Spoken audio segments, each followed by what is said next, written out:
Ассалаумағалейкум қазақ елі, амансыздар ма? Өздеріңізге айтқандағыдай апта сайын осындай бағдарламаларды түсіріп отырамыз, осындай әңгімелерді. Мінекей біздің қонағымыз Азамат деген бауырымыз. Азеке, кіре алмай жатсыз ба? Ашып отырмын ғой. Ассалаумағалейкум жігіттер, саяхат 500. Мына беттен. Азеке, сізге мына беттен отырсаңыз. Қай беттен? Мына беттен менің артыма. Онда бүйтіп айналып келесің. Съемка басталып жатыр, жүріп жатыр. Отыра беріңіз. Құрметті қазақ елі, өткенде біз Олжас бауырым екеуміз Қазақстан Республикасының азаматтарына Қазақстан Республикасының аумағында қару ұстау және қару ұстау құқығы жайында әңгіме қозғаймыз дегенбіз.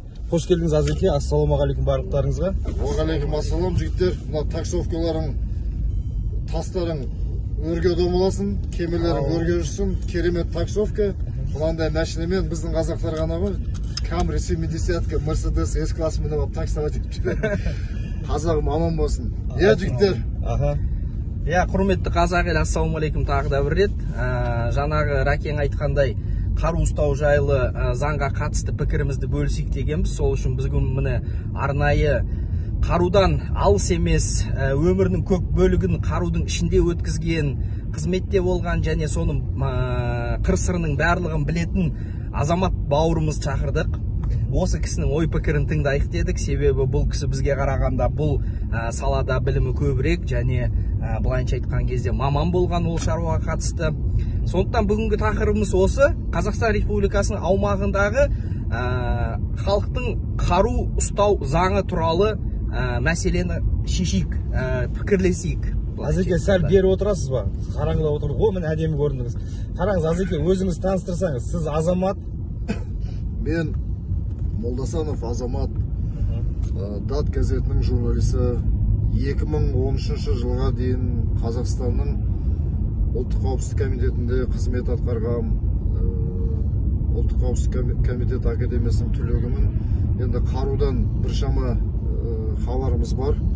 Өзім аңшылыққа да өстігім бар. Бір басымда бір емес 3 қаруым бар. Қандай қарулар ол? Оның бәрі аңшылыққа арналған қару. Оның екеуі заң жүзінші. Бізде қазіргі қолданыстағы заң бойынша әр азамат, Қазақстан Республикасының азаматы 4 қару ұстай алады. Оның екеуі гладкоствол, екеуі нарезной қару болып есептеледі. Егер де саған мысалы тағы да бір қару көзіңе түсіп ұнап жатқан жағдайда, сен өзіңде бар қарудың біреуін өткізіп, сатуың керексің, әйтеуір өзінің одан құтылуың керексің. Одан кейін ғана барып сен өзіңе ұнаған өзге қаруды сатып ала аласың. Жалпы егер де осы қару, бұл жердегі мәселе былай ғой, енді сіздердің ойлап отырғандарыңыз, неге бізде Америкадағыдай қаруды емін-еркін қолданысқа жібермеске деген әңгіме, мәселе сода болып тұр. Бұл өте күрделі мәселе. Бұл біздің Қазақстанда емес, Американың өзінде де әлі қалай нақты шешімін таба алмай отырған дүние. Өйткені Американың өзінің азаматтары да әлі бір жақты емес ойларышы. Себебі, бірақ оларда қазіргі заң неге жүзеге асып тұр? Конституция бойынша 1700, енді дәл қазір 1700 жылдың аяғында қабылданған Конституция бойынша, Конституцияда көрсетілген тармақ бойынша әр Американың әр азаматы емін-еркін қару ұстай алады деген дүние жазылған.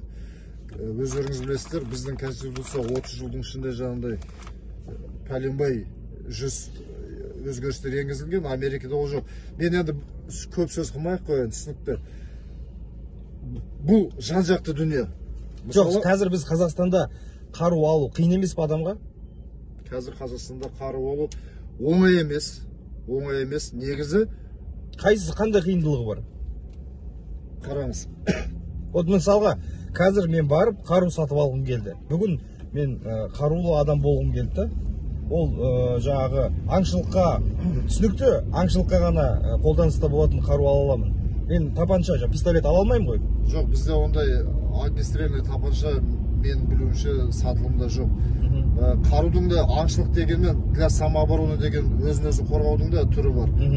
Ол да гладкоствол, оны да сіз бәрібір жаңағыда аңшылық қалдыңыз не, анандай қылып алдыңыз не, айырмашылығы шамалы, тек қана ношение хранение деген ғана дүниесі бар. Өйткені аңшылыққа сіз оны машинада алып жүре аласыз, аңға барасыз, самолетпен алып жүресіз, өзің бір. Жоқ, енді алу жолы қалай, оңай ма? Алу жолы былай, бірінші кезекте соңға барасыз. Сонда көрсетілген, бекітілген құжаттардың тізімі бар. Сол тізім бойынша құжат жинайсыз. Оның ішінде қарумен первичный жағында қаруды қолданудың бірінші первоначальная подготовка деген дүниесі бар. Алғашқы дайындығы. Алғашқы дайындығы. Содан өтесіздер. Оны кім өткізеді? Оны кім өткізеді? Оны Динамода өтеді.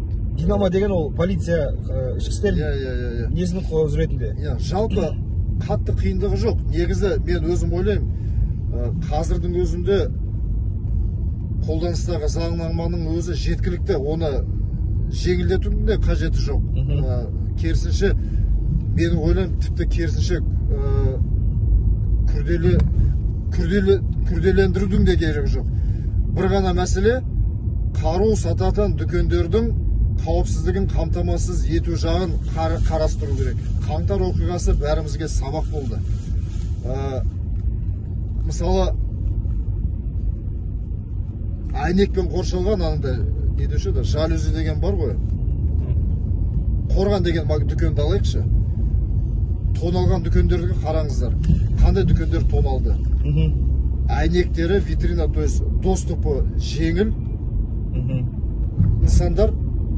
Жоқ, доступы қиын акиматтың өзін халық алып қойды ғой. Бұл жерде мысалға мен сізге айта кетейін, тағы да қаңтар жайында және қаңтарда аңшылық дүкендер тоналып, оның қарудың халықтың қолына тиюінде.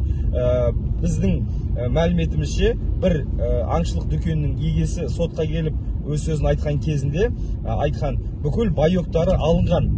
Оларды қолдануға мүмкін емес. Сатылуға, витринаға қойылған, сөреге қойылған, дүкен сөресіне қойылған қарудың бәрінің байоктары алынып тасталынған дейді. Ол өте керемет нәрсе, оны қанша тонасаң да, сен оны қару ретінде қолдана алмайсың. Өзіңіз білесіз, қаңтардың алдында Тараздағы оқиға болды, одан кейін Алматыдағы оқиға болды. Таразда Мақсат Қариев деген жігіт жаңағы кейін оның да ісі әрекеттерінің бәріне жөн саралап берілетін шығар. Бірақ ол жігіт жаңағы аңшылықты дүкенін тонап, сол жерде қару қолданды. Содан кейін барып, бұлар байоктарын алып тастайтын болды. Қазір, мысалға, мен жаңа сұрағымды сізден аяғында аламай отырмын. Жеңіл ма, қиын ба қару алу азаматына, Қазақстан Республикасының азаматына? Не, тұрғылықты үйің болу керек? Тұрғылықты үйің болу керек. Сейфің болу керек. Сейфің болу керек. Сейфтің металлының жаңағыдай темірдің қалыңдығы 3 мм-ден кем болмау керек. Ол бекітілген болу керек. Ол бекітілген болу керек. Полға, жерге міндетті түрде сигнализация болу керек. Сигнализация сертификаттандырылған болу керек. Жалпы осы негізі қазіргі қолданыстағы заңнама менің көңілімнен шығады. Алып баратқан қатты қиындығы да жоқ, оңай да емес. Өйткені егерде біз қару деген ол бірінші кезекте біз түсінуіміз керек. Это источник повышенной опасности. Қауіптің қайнар көзі. Бізде қазір қараңыздар. Айтып тұрмын ғой да, мысалы қаңтар кезінде былай болды. Прав тот, кто сильнее деген заң жұмыс істеп кетті. Кімнің қолында қару бар, шындық соның жағында болды. Бәріміз қару бар адамдардың бәрі үйлерінде қаруларын жастанып жатты. Солардың бірі мен де болдым. Бұның екі қыры бар. Мысалы, кейінгі кезі көп Украинадағы соғысқа қатысты көптеген әңгімелер айтылып жүр. Гражданский оборонаның тұрғысында, азаматтық оборона тұрғысында адамдардың қолында емін-еркін қолында қару қолданысы жүру керек деген. Оның жақсы жағы да бар, жаман жағы да бар. Бізде мына кейінгі кезі бүйтіп қарап отырсаңыз, қарудың өзін қолданатын адамдардың саны көп емес. Қазір бұрын совет заманында армияға бармаған ұят еді. Қазір керісінше армияға барып келген ұят болды. Армияға барып келген адам ең болмаса қаруды қолдануды үйреніп келіп жатыр. Мен әскерге барған адам ретінде айтайын, көбісі сыпырғыны, емделуді ғана әскерде үйренеді Қазақстанда. Шыны керек ол. Ал Олжас мырза, сіз өзіңіз өткенде айттыңыз да, бұл әңгіменің негізі, бұл әңгіме не үшін қозғайық деген кезімізде ше, мынау қаруды қолданыста, ашық қолданысқа алған мемлекеттердің ішінде адам өлім саны, қарудан адам өлім саны азаяды дедіңіз. Сол жайында айтыңызшы. Енді мына жерде Азеке, сіз әрине өте жақсы айтып жатсыз, бірақ мен сәл қоса кетейінші деген ойым бар. жаңағы қаңтарда кімде қару бар соныкі дұрыс деген әңгімеңіз өте орынды айттыңыз.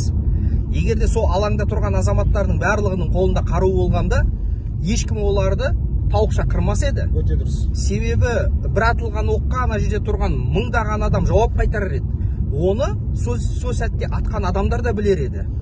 Және де ол қаңтарда бәріміз білеміз ғой, ішкі істер қызметкерлерінің барлығынан қаруларын алып үйлеріне қайтарып жібергенін де білеміз. Өзіңіз айтпақшы, жаңағы қаруды сақтау, ұстау деген ол қорқынышты екінші жағы бар дейсіз, мен келсем әрине. Бірақ бұл жерде өте маңызды бір сәт бар. Егер де біз қару қолымызда болатын болса, бізді мысалға кеше қаңтардағыдай кім көрінген аталмайды. Өте дұрыс. Ол маңызды сәт қой. Өте керемет сөздер бұл жерде. Сондықтан енді неге бұл басталды дегенде, ол бастан біздер кішігірім таныстық.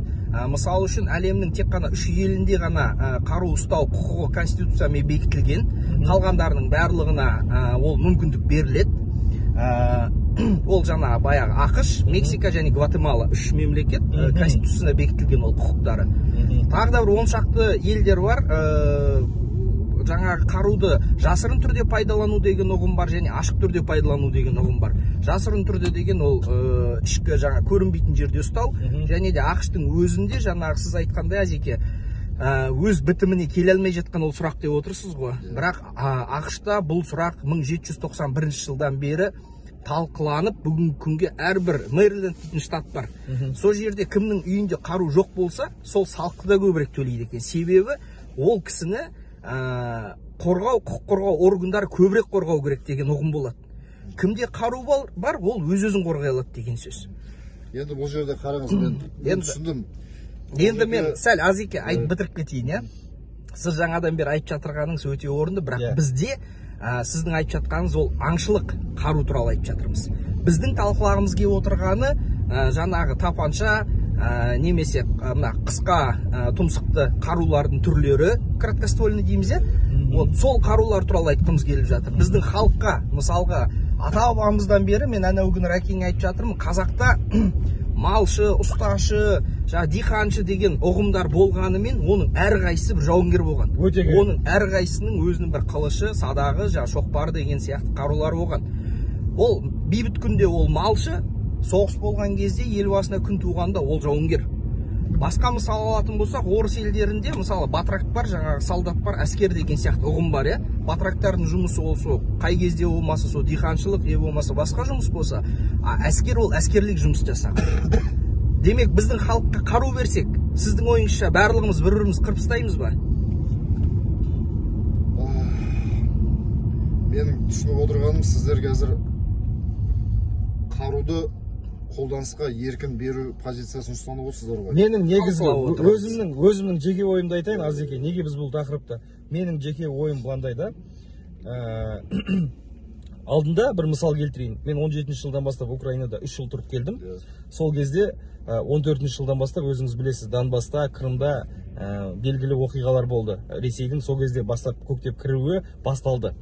Сол кезде сол жерде соғысып келген жігіттер елге қайтты. Қайтадан үйлеріне келді ғой, жаңағы украиндықтар өздерінің елін қорғағандар. Ротация негізінде, әскерден демобилизация негізінде қайтып келді. Қайтып келген кезде оларда жаңағы наградной оружие дейді, сыйлық ретінде мемлекет сыйлаған қарумен келді кейбіреулер. Сол кезде солар қайтып келгеннен кейін мына көшеде ерегісу, мысалға бір мәшіне соғыспаса, мынаяқта блатнойлар келсе, мынаяқтан жаңағы әскерде болған жігіттер келіп, олардың жаңағы демін бір дегенде басып отқан сейілтіп ше. Соның арқасында дейді, елде ерегісушілік азайды дейді. Мінез көрсету, бір-біріне айқайлап сөйлеу, жолда жаңағы кесіп кеткендер бір-біріне боқтап кету деген тоқтады дейді. Бәрі бітімдерге келеді. Екі жақта бір-бірін қару қолдану мүмкіндігін түсінеді. Сондықтан полицияға жүгінеді, сотқа жүгінеді. Сонда заң жұмыс істеу басталады, заң реттеледі. Бұл бір. Екінші, ол бұдан да маңызды нәрсе, біз Олжекең айтпақшы, қазақ халқы жауынгерміз. Сондықтан менің ұстанымым, бірінші қару ешқандай құжатсыз сенде болу керек. Сен оған кәдімгідей, мысалға, құжат алып жүрсің қалтаңда, сен паспорт алып жүру үшін біреуден рұқсат алмайсың. Сен ол паспортың, Ал егерден жаңағы Израиль мемлекетінің негізінде, Швейцария мемлекетінің негізінде алып қарасақ, әр адамның өзінің бекітілген қаруы бар. Ол қаруымен жаңағыдай айтылған уақытта жиындарға, тероборона, жергілікті қорғау ұйымдары құрылады. Сол ұйымдарға өз қаруымен келеді, қаруының сайлы екенін көрсетеді. Анау солтүстік Қазақстанға барған кезде, былтыр көктемде, бір жылдай бұрын өтіп кетті. Сол кезде көргеніміз ресейлік кәсіпкерлер келіп, Қазақстан азаматтарының жерін арендаға алып, жаңағы білгенін істеп, улап неғып жатқан кезде, сол кезде халық қауқарсыз. Біледі, ол ештеңе жасай алмайтын да. Сеспейді бізден ешкім. Біріншіден. Екіншіден, тероборона деген біз садақпен атыспаймыз ғой қазір енді.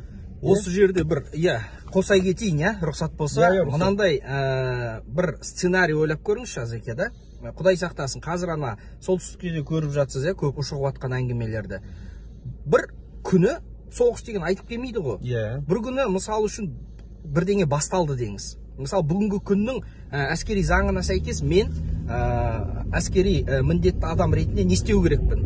Мен жүгіріп, жаңағы бала шағам тастап, жаңағы қорғаныс істер министрлігі, тиісті департаментке барам, военкомат. Ол жақта мені жинайды, содан кейін бар бәрімізді тиітті бір жаңағы қоймаға жібереді, сол жақтан біз киім аламыз, қару аламыз деген сияқты. Одан кейін бізді қаншама уақыт мысалға қарудан уже шеттеліп қалғанбыз, қалай пайдаланатынын да білмейміз. Бүгінгі күнге бізге міндетті түрде бір кішігірім сабақ өту керекпіз. Ол уақыттың барлығында мысалы жау қарап отырмайды ғой. Ол сенің күл талқанын шығарып тегістеп жатады. Дайындалып кел бар, сен оқымапсың деп айтпайды. Екі деген әңгіме айтпайды. Біздің қозғағымыз келіп отырған әңгіме мысал мынандай да, Азеке. Әрбір жаңа Рәкең айтып жатқаны, әрбір қазақтың үйінде, әрине ол жерде бір өзінің шектеулері болу керек. Мысалы үшін мен айтар едім, бірінші кезекте жаңағы ішкі істер қызметкерлері, ұлттық қауіпсіздік қызметкерлері, бұрынғы жаңа әскерилер зейнетке шыққан, олардың барлығында құқық бірден болу керек. Одан кейін мысалға жасы 30-дан не болмаса 40-тан асқан азаматтар тұрғылықты үйі, жұмысы керек десеңіз, табыс көзінің көлемі де шектеледі, жаңағы есептелетін бір нормативтер болу керек. Соның салдарында тероборон деген не зат? Мысалға менің көшемде 20 үй бар. Сол 20 үйден бір үлкен мысалға басшы болу керек, топ басы деген сияқты. Олар не істеу керек? Біз осы бейбіт күнде дайындалу керекпіз. Құдай сақтасын, мына тревога болды, дабыл басталды, мен мысалы қаруымды алуым керекпін де, мысалы көрсетілген бір жерге жүгіріп бару керекпін. Жаңа қасымдағы көршілерім бәрі шығу керек. Біздің мінекей шектейтін, қорғайтын бір өзіміздің орнымыз болу керек. Біз сол жаққа жүгіріп барып, сол жерде жаңа бекініс алып, рация болсын, басқа құралменен мысалға мына мобильдік сотовый байланыс, бірден жойылатын түсінікті. Әрқайсымызда мысалға сол топ басында болсын, үйінде кем дегенде бір рациясы болу керек. Ол рация мысалға бір топқа байланысты болу керек. Арғы көшедегі адамдарда да сондай рациясы болу керек. Және әркімнің өзінің бекініс орындары болу керек. Мысалы, Израильдің тактикасы почти сондай. Сол кезде мысалға біз одан кейін жаңағы военкоматтар адамдарын жинаймыз дегенше, резерв толтырамыз дегенше, біз жаңа қорғаныс бекініс орнымызда отыру керекпіз, қорғану керекпіз егер жау келіп жатса. Одан кейін барып шақырған жерге барып, болмаса басқа жаққа жаңағы қойылған әскери талаптарды орындау үшін аттансақ, ол дұрыс. Бізді бет алып ешкім алып кете алмайды деп есептеймін ол кезде. Ал бака біздер мылтығымызға жүгіреміз дегенше военкоматқа, одан кейін оны қай жағынан оқ салатынын есімізге түсіреміз дегенімізше, біздің күл талқанымыз шығармай ма? Мысалға, әр мемлекеттің өзінің әскери потенциалы бар да. Сол потенциалды әскерге шақырылу адамның санымен және бір мезетте қару қолына беріп қатарға қоя алатын есептемелер бар. Соларға сәйкес болатын болсақ, біз өте төмен деңгейдеміз. Біріншіден халқымыздың саны аз, екіншіден біздің аумақты жеріміз үлкен жеріміз. Ал енді қараңыз, қай жақтан болсын жау келді дейік қазір. Қазаққа ше, жау келді дейік. Сонда анау Ақтаудың баласы Алматының жанында жатып соғысқанда ол үйін аңсамай ма? Менің үйім не болып жатыр? Әке шешем не болып жатыр дейді. Ал Алматының баласы осы жерде жатып, артында тұрған үйін сезіп тұр да. Оның мотивациясы, қорғанысқа деген мотивациясы анау жақтағы баладан гөрі жоғары болады, біріншіден. Екіншіден, сіз деп айтып отырсыз, қару деген ол кез келген құрал сайман сияқты, ол машықты қажет етеді. Егерден қол үзіп қалсаң, қазір автоматты біз кезінде нормативпен жинадық әскерде. Қазір біздің қолымызға берсін, ұмытып қалдық біз. Қалай шашылатын, оны қалай жиналатын, иә? Біз енді 40-қа келдік. Ал 20 жастағы балалар оны қайдан білсін? Мә деп қолына бере салды. Оны қалай тазалау керек, қалай қарау керек. Сондықтан мысалға Қазақстан Республикасының әскерінде, ішкі істер министрлігінің құрамасында және құрама сабында, ұлттық қауіпсіздік комитетінде бәрінде унитарлық қару болу керек. Бәрімізге ортақтанған қару болу керек. Ол қарапайым жаңағы потенциалды тероборонаға кіретін азаматтардың қолында болу керек. Мысалға кәдімгі полицияға жұмысқа кірген кезде бір дегенде саған табелдік қару береді. Дұрыс па? Кез келген күшті құрылымға, күш қызметінің құрылымына кіретін болсаңыз, қолыңызға қару береді. Ол қаруды алғаннан кейін, ол кез келген уақытта сіз келесіз де, менің қаруымды бер деп алып кете бересіз. Қызмет сабымен.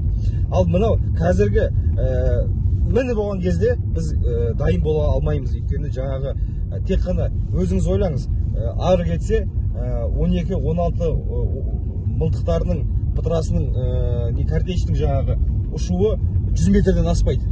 100 метрден кейін адамды өлтірмейсің да, жаралай алмайсың да. Ал Калашников автоматын білесіз, 1,5 мың километрден өлтіре береді, 800 метрге дейін траекториясын ауыстырмай ұшады, оқ мысалға, тікелей ұшады. Соның бәрі, ол жауымыз бізге автоматпен келсе, біздің яқта оны дубинкамен қарсаған сияқты, садақпен тұрған сияқты боласың ғой. Сондықтан біздің айтайын дегеніміз, мен өз ойым айтайын дегенім, бізде қару деген қазір, қару тек қана беру емес, сол қаруды үйрету, сол жауапкершілікке тарту, ертеңгі күні біздің біріншіден сыртқы жауларымыздан, одан кейін бар ішкі жауларымыздан сес. Әрине, бұл жерде толықтыра кетейін деп едім, мына жерде статистика дейтін ұғым бар, бір өте жақсы. Осы жерде көрсетілген 100 адам басына тиесілі қарудың саны деген бір статистика бар. Әлем бойынша бірінші орында ол Америка құрама штаттары. Бір 100 адамға 120,5 қару келеді екен.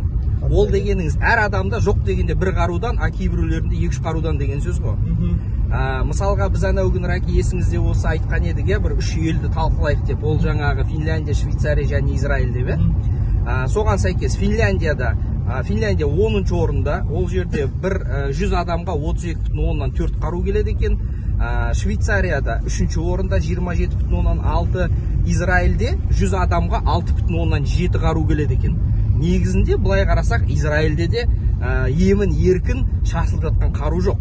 Осы тұрғыда біздің Қазақстан 156-шы орында 2,8 қару 100 адамға тиесілі.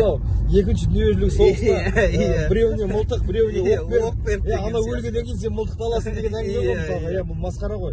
Енді бізде онша адам саны жоқ қой. Былайынша айтқан кезде. Ал рұқсат па енді? Әрине. Ал ол жерге Раке былай қарап тұрмын, байқап тұрмын, жақсы дайындалған екенсіңдер. Енді такси саяхатқа барған жерден отырғызып алып, екеуің статистикамен қысып тастадыңдар ғой. Қазірдің өзінде сіздер емін еркін, аса үлкен қиындықсыз, егер де сотталмаған болсаңыздар, жүйке ауруларына шалдыққан есепте тұрмасаңыздар, есірткі есептерінде тұрмасаңыздар, сіздер қазірдің өзінде барып, енді емін еркін магнумға барып картошка сатып алғандай болмаса да, белгілі бір бекітілген, заң бойынша бекітілген тәртіп бойынша құжаттарды жинап, әрекеттерді істеп, қаруды ала аласыз. Ол қару сіздің үйіңізде тұрады. Сіздің үйіңізге ұры-қар түскен жағдайда, қылмыскерлер кіріп жатқан жағдайда, сіз ол қаруды заңды түрде өзін-өзі, өзіңіздің отбасыңызды, өзіңіздің үйіңізді қорғау мақсатында емін еркін қолданасыз. Ол бір. Қазірдің өзінде сізге ешкім тосқауыл қоймайды.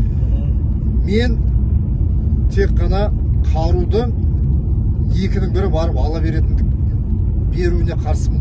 Өйткені, мысалы, тіпті аңға барғанның өзінде де, балыққа барсаңыз, мысалы, досыңыз ертіп маған, мысалы, Ракені сізге айтам, Раке, жүр, балыққа барам, сіз маған айтасыз, Азеке, бір курстасым бар еді, мен соны ертіп алсам бола ма дейсіз.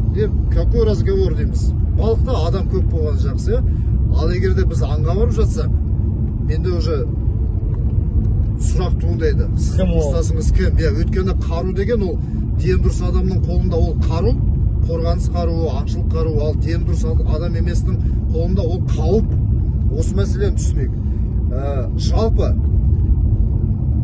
тероборона деген дүние ол уже мүлде басқаша. Жаңа айтып отырсың ғой, унитарлы қару болу керек деп. Жарайды, қазір біз бүкіл елімізге аңшылық қаруды таратып берейік, я болмаса нарез таратып берейік. Ол жерде де неше түрлі калибр бар. Мысалы 308 калибрмен мен кеттім, жарайды, бір 2 пачка 3 пачка алармын, 60 соғым, ол бітеді ғой. Ол біткеннен кейін мен немен атам мысалы. Сол сияқты ғой, ол жерде қарудың да өзінің назначениесі бар кез келген нәрсе бойынша ше. Тероборонаға әрине Құдай сақтасын, оның бетін арғысын. Жоқ, қазақтың несі бар ғой, мақал бар да, соны қосайын деп тұрмын да, жақсыны айтта, жаманды тіреп қой дейді да, мысалға. Бұл жерде тағы да бір маңызды мәселе бар да, мәдениет деген бар, культура вождения, мәшінені айдау мәдениеті деген бар, жаңағыдай саяси мәдениет дегеніміз бар. Байқап отырсаңыз, бізде қай жағынан қарасаңыз да әлі шорқақтау келе жатырмыз.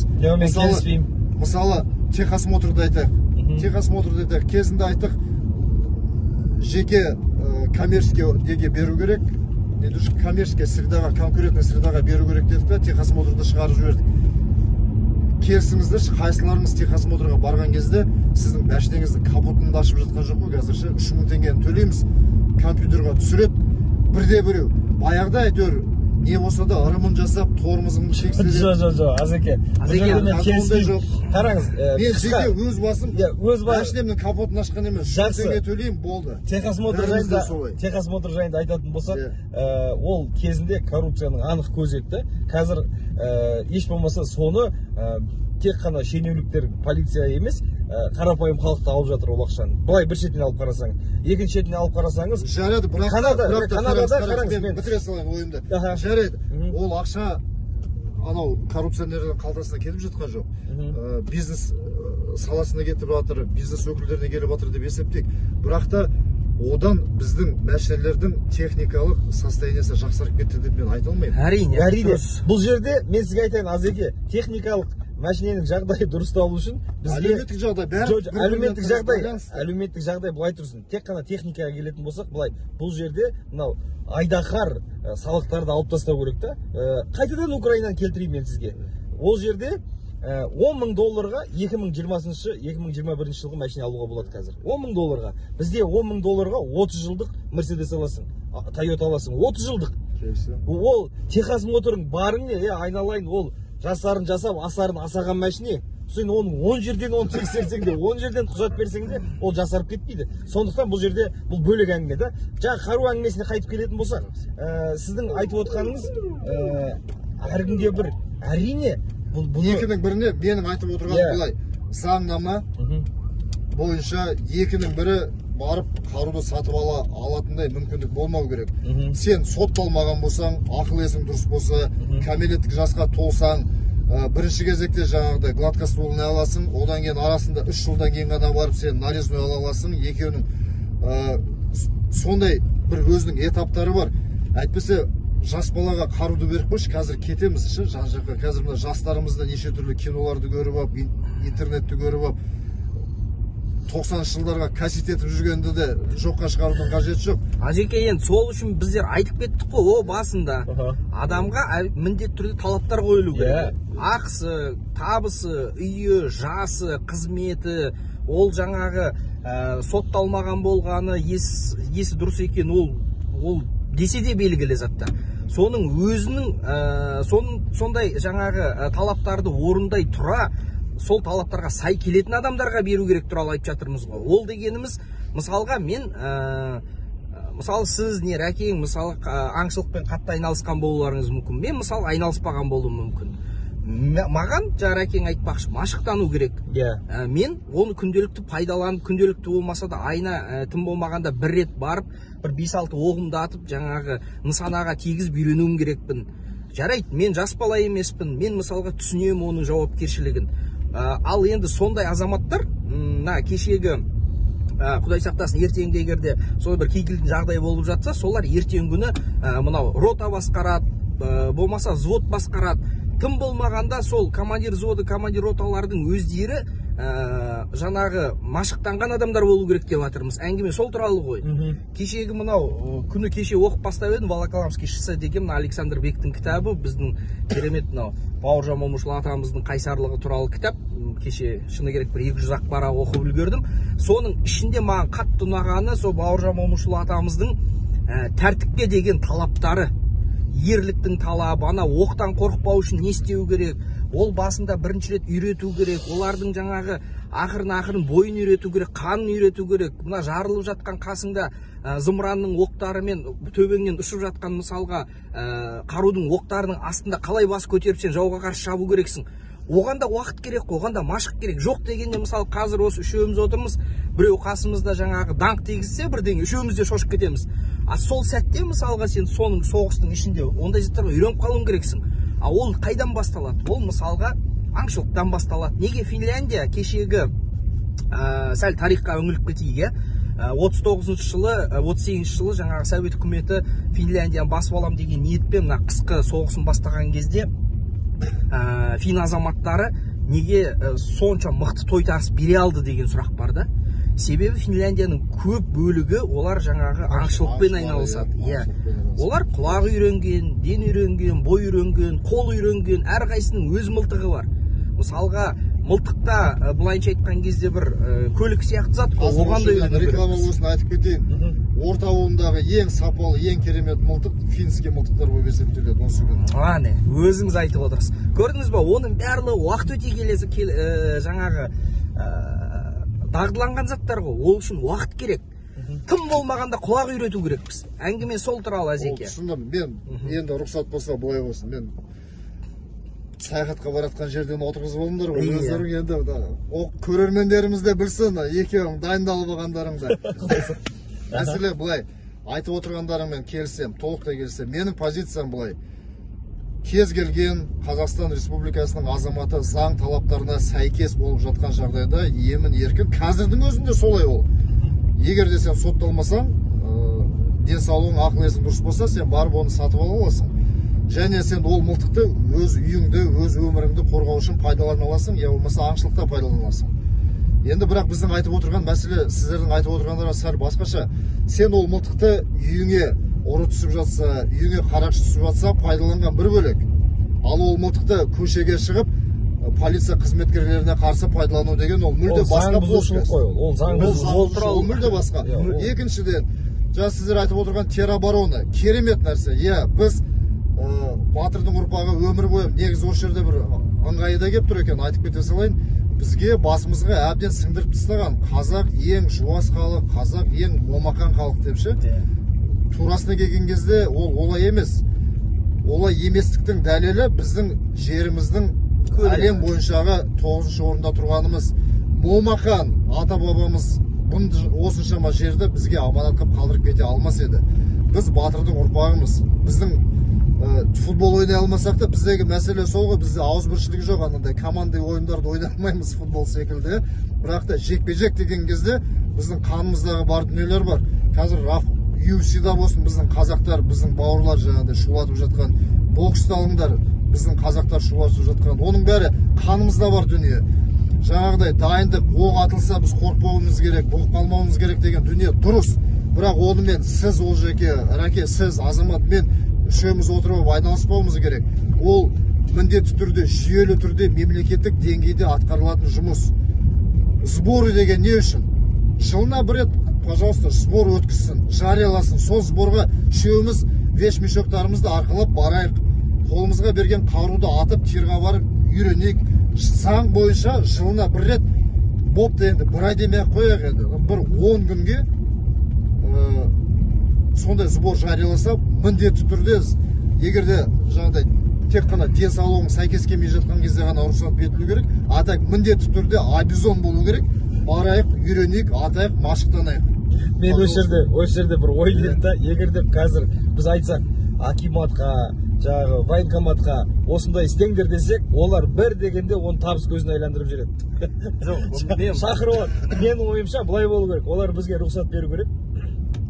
Белсенді азаматтар осы жерде, Қазақстанда белсенді азаматтар жетеді, патриоттар жетеді, айту керек. Сендерге рұқсат. Барыңдар да осындай ұйымдастырыңдар. қаруды алып келеміз, сол жерде әскери шенді адамдар тұрады, атып көресіңдер, жинап алып кетеміз. Дұрыс па? Бастапында солай бастау керекпіз, Мысалға мына қазір ең орындысы қазір солтүстік Қазақстанда Петропавл қазіргі келешекте Қызылжар қаласының аумағында, мен өзім сол жақта әскери үйісті оқамын, сол жердің ормандарына бар, біз бүгін Қазақстаннан жиналып, сол жерден оқу жаттығуларын өтейік. Әскерін апармай қойыңдар, тамақ бермей қойыңдар ешкімге. Ешқандай ақша мемлекеттен бөлінбесін, бюджеттен. Тек қана бізге сол жерге қару әкеліп берсін. Атайық, көрейік. Енді бұл жерде былай ғой, айта кететін бір жайт бар. Негізі сбор деген зат бар. Ол бірақ кім барып жатыр? Ол кім барып жатқан бір сұрақ. Мысалға мен осы Қаскелеңде Қарасай ауданы бойынша тіркеудемін военкоматта. Неше жылдан бері сол жақта тұрмын, бірақ мені бір ретте өмірімде сборға шақырған емес. Мен өзім 2 рет барып сұрағанмын. Айландырып жүреді, олар бір дегенде ол ақшаны алып, тамағына бөлінген, киіміне бөлінген, жолына бөлінген ақшаны шашатта, сіз барып, шынымен тексеріп қарасаңыз, сіз 7-8 рет болып қойған шығарсыз. Ол да мүмкін. Солай ғой бізде. Шынымен әңгіменің расы сол. Бізде әңгіменің расы бізде бүкіл дүниені құртып отырған дүние коррупция, жемқорлық. Сол. Егерден қазір біз мемлекетке айтсақ, осындай сбор ұйымдастыр десек, бітті. Анау Ынжықбайдың баласы билікте отырған 20 рет барады да крузак мініп алады сборға бар. Одан ешқандай мемлекеттік қауіпсіздік мәселесі шешілмейді. Ол жерде біреудің жаңағы сарғатының несі шешіледі дегенде болды. Ондай жасамау керек. Бізге былай болу керек. Инициативтік топтар рұқсат алу керек та, мүмкіншілік болу керек. Анау Америка Құрама Штаттарында жаңағы кезінде бізде Зорница деген ойын болды, білесіз ғой, біз шет жағасын көріп қалдық. Сол сияқты оларда қазір анау өздерінің лагерлері бар, жазда жиналатын. Сол жерде бәрі байскаут дейді. Дайындығынан өтеді. Бізде қайсымыз өтіп жатырмыз одан? Ешқандай. Мен сіздерге бір осы қару жайында әңгіме болады дегенге бір дегенде келген ойым, мен баяғыда бала кезде үйден кемпір-ауыз тауып алдым да.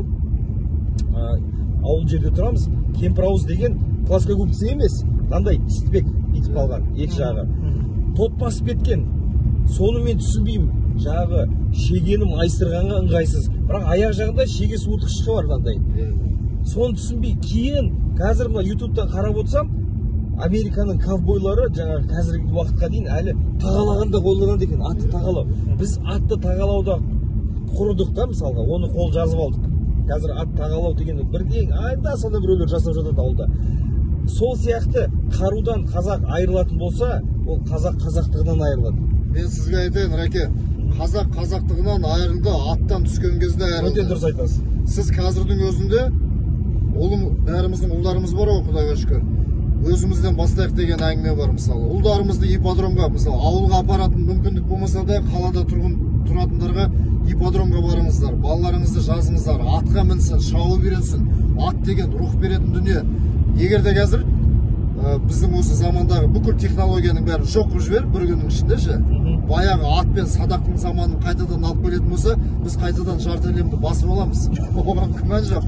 Бірақ мәселе технологияда, мәселе білімде деген әңгіме ғой. Енді жаңа айтып отырғаныңыздай, сізге ешқандай жарайды, митинг жасайық. Митинг ұйымдастырайық та айтайық. Қорғаныс министрлігі әр аумақта пәленше жастан пәленше жасқа келген азаматтарға сбор, 10 күндік, 20 күндік сбор ұйымдастырыңыздар. Ол жүйелі түрде болсын. Ол сборға кеткен ақшаның бәрі ашық түрде жариялансын. Қанша адам шақырылды, бір адамның дайындығына қанша ақша кетті, қанша оқ кетті, қанша жанармай кетті, жанар жағармай бізді полигонға апару үшін. Оның бәрі ашық болатын болса, онда мен ешқандай проблема көріп тұрған жоқ. Біздегі мәселе былай ғой. Бізде артым таза болса жасыратын еш нәрсе жоқ. Бізде бәрі жасырын, өйткені таза емес та, таза емес болғаннан кейін болып тұрған дүние ғой көп жерде. Ана сайлаудың да әңгімесі солай болды ғой. Неге түнгі сағат 1-2-ге шейін отырып есікті жауып санады. Арт таза болмағаннан кейін солай болады, қашанда жасырып істейсің. Ал енді ана өзіміздің дайындық бойынша мен сіздерге былай айтайын.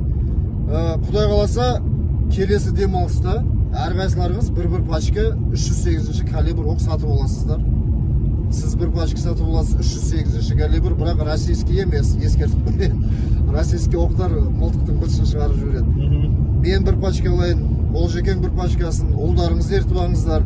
Полигонға, мына Алматының төңірегінде полигон бар. Полигонға барып мишень айтайық, онда тұрған. Оны істейм деген адам бар ғой. Істейм деген адам істей береді. Ал істегісі келмеген адам сылтау іздейді, істемеудің ше. Ол біз бәріміз екі аяқты министр оборонаға билікке асып қойып, ол бітпеді, сүйтпеді деп, енді мен билікті қорғаштап тұрған жоқпын. Ол жердің былығы жетеді. Бірақ істейм деген адам өзі ақ істей береді. Азеке, сіз керемет зат айттыңыз. Келесі аптаға осы жерде мінекей жаңа Рәкең жақсы сөзі бар, скриншоты не горят деген. Болды, келесі апта біздер келістік, ол бір мәселе. Давайте біз алысқа кетпейік, біздің тақырып халыққа қысқа тұмсықты соны түйіндесеңіз. Жаңағы қару беру туралы. Енді мына жерде бір мен жақсы статистика оқыдым, осы жаққа келе жатып бір көзім іліп кетті. Мына әлемдегі ең бақытты елдер қатары деген бір статистика бар екен. Сода қарасаңыздар, әлемнің ең бақытты елі Финляндия бірінші орында. Екінші орында, ой, қарсық ашылмай қалды ол. Қазір бір секунд тұра тұрыңыздар жігіттер, әңгімеміз өтірік болмасын. Мен осы жай сөйлеу бір бөлек, іс бір бөлек қой. Менің ұлым биыл 4-ші курс студенті, биыл бітіреді оқуды. Маған айтып жатыр, әке, не істеймін, магистратураға барайын ба, армияға барайын ба дейді. Мен айттым, магистратураға түсіп жатсаң да қарсы емеспін, армияға барсаң тіпті қарсы емеспін. Өйткені армияға барсаң ең болмаса төсегіңді жинауды үйретесің, тәртіпті үйретесің, таңертең тұруды үйретесің. Және қарумен қолдан үйреніп келесің. Әйтеуір анау арыстағы офицерлер сияқты мал-малды бөлек құламаса болыпты. Жарайды. Қорытындылай келе, мінекей индекс самых счастливых әлемдегі ең бақытты елдердің тізімі дейді. Бірінші орында Финляндия, 4-ші орында Израиль, жаңа біз айтқан, және 8-ші орында Швейцария. Құрметті қазақстандықтар, мысалғы үшін қарудың осы біз үш елді жаңағы талқылаймыз дедік. Қару ұстау құқықтары бар елдер. Егер де қару мен бақыттың арасындағы, әрине қару мен қылмыстың да арасындағы бірдей көрсеткіштер жақын. Бірақ бұл жерде айта кететін бір сәт бар. Біз ана алыс елдерді айтпай ақ қойық, жарайды, оларды дамыған дейік, Азекең айтпақшы мәдениеті жоғары деп айтайық.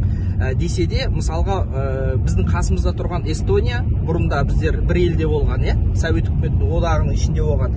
Эстония мен Молдова бар. Енді Украинаны бүгінгі айтпаймыз, ол ерекше жағдай. Мінекей, Молдовада 94-ші жылы осы қару туралы заңды қабылдап халыққа таратып берген кезде бір жылдың ішінде қылмыс саны 40% азайған екен.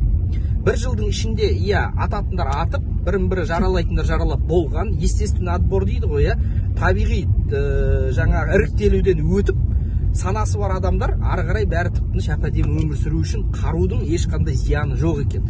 Дәл сол сияқты жаңағы айтып отырған бақытты елдердің көрсеткіші қатарында осы үш елдің де біз талқылаған болуы менің ойымша бекер емес.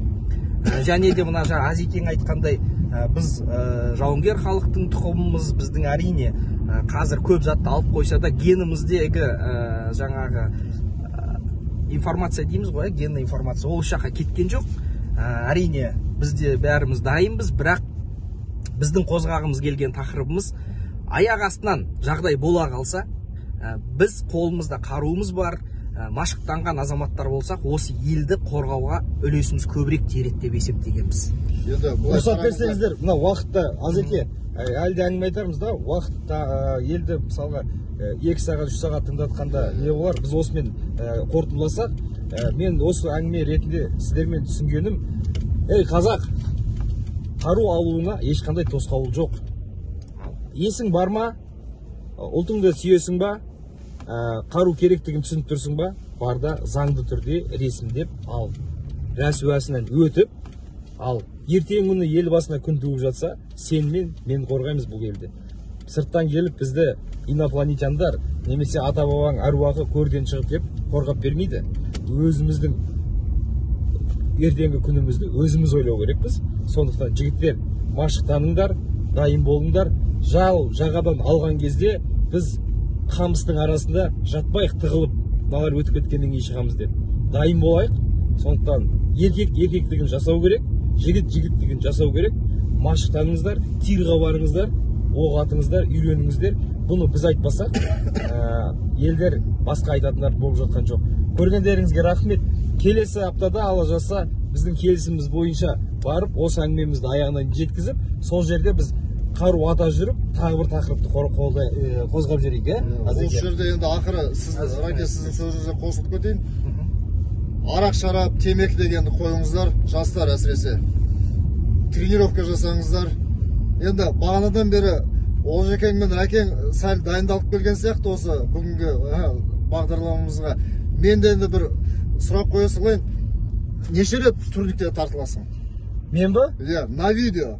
Мен қазір 2 рет 3 рет тартылам. Ал жарайды, Олжеке, на видео неше рет тартыласың? 4-5 рет шығарасың. Мен 15 рет тартылам, 50 рет отжимание жасаймын, жасым 47-де. Керемет. Сондықтан да шұғылданыңыздар, білімді болыңыздар, темекі шекпеңіздер, заңды түрде қару сатып алыңыздар, тирге барып атыңыздар, өздеріңіздің отбасыларыңызды қорғаңыздар. Бірінші кезекте өзінің отбасын қорғаған еркек өзінің елінде қорғайды. Сау сәлеметте болыңыздар. Саяхат 500 теңге маңызды. Ал құрметті халқым, осы бағдарламаның түйінін мен Бауыржан Момышұлының сөзімен бітіргім келіп отыр. Кеше оқыдым, маған қатты ұнады. Жау орысша былай айтылады да, враг страшен до тех пор, пока ты не попробуешь его кровь дейді да. Жаудың қанын, дәмін татқанға дейін олар біз үшін қорқынышты дейді да. Ең бастысы сол сәтте біздер қорқып қалмай, аман есен, абыроймен сол бірнеше бастапқы күнді өтіп кетсек, Құдай сақтасын енді. Күшті тойтарыс бере білсек, ар жағы онша қорқынышты емес деп есептеймін. Келесі түсірілім полигоннан болады деп қойсаңшы, мына 500 теңгелеріңіз саяхат. Рахмет. Жақсы, сау болыңыздар.